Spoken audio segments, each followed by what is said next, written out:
G'day everyone, Kirk from Partners in Wine with a tasting for you today of the Dukes Invitational Chardonnay from Margaret River.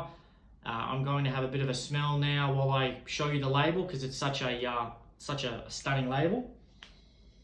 That is as good as I remember. You got the stone fruits there. It's like a peach. There's the oak is certainly tucked behind it, so it's quite well integrated, but the fruit is definitely coming through. The oak's not too dominant. I'll give it a taste shortly. So for those of you that know Dukes, you'll know their Cabernet, their Shiraz, and their Riesling. It's the Riesling as well as is world famous. It won Riesling of the Year a few years ago, but they haven't had a Chardonnay up until now. So they've got two Chardonnays. This is the Margaret River version, so all the fruit comes from Margaret River, and then Dukes put their spin on it. And for those of you that don't know Dukes, Dukes is in the Paronga Ups, so a bit of a geography lesson if you don't know where that is. It's one of the oldest mountain ranges in the world. It's about an hour and a bit north of Albany.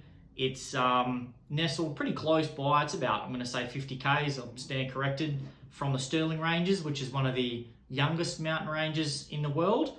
And Dukes happens to sit on the Paronga Up side.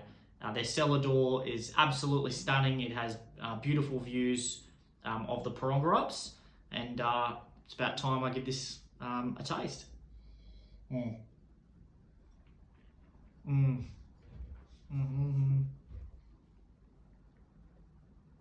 Oh yeah, that's so good.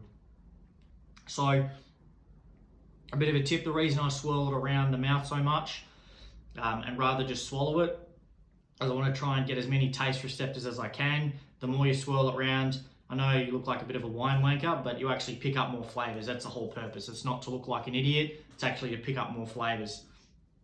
So definitely stone fruits coming through. There's a little bit of minerality there. The oak is still well integrated as well.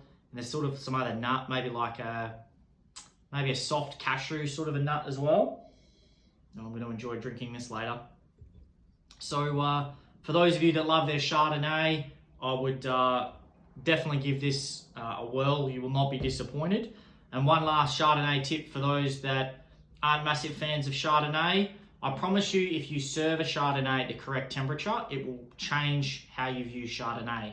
Often we serve it way too cold in Australia, particularly in restaurants. It'll come straight out of the fridge at 6-7 degrees, and then they'll serve it. If you see me drinking a Chardonnay at a restaurant, I put my hands around it because I want to actually try and warm it up. An oak Chardonnay should be served at around about 12 degrees Celsius, which is very similar to a red wine like a Pinot Noir. If you serve it at the correct temperature, it'll really open it up and you'll actually taste more of the complexity of flavors. If you serve it too cold, it'll be bitter and it'll hide the flavors.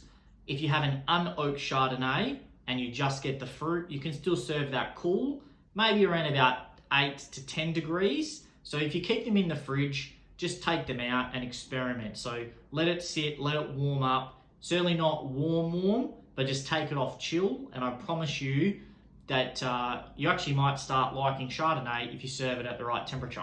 Anyway, I'm gonna get back to tasting this. Cheers.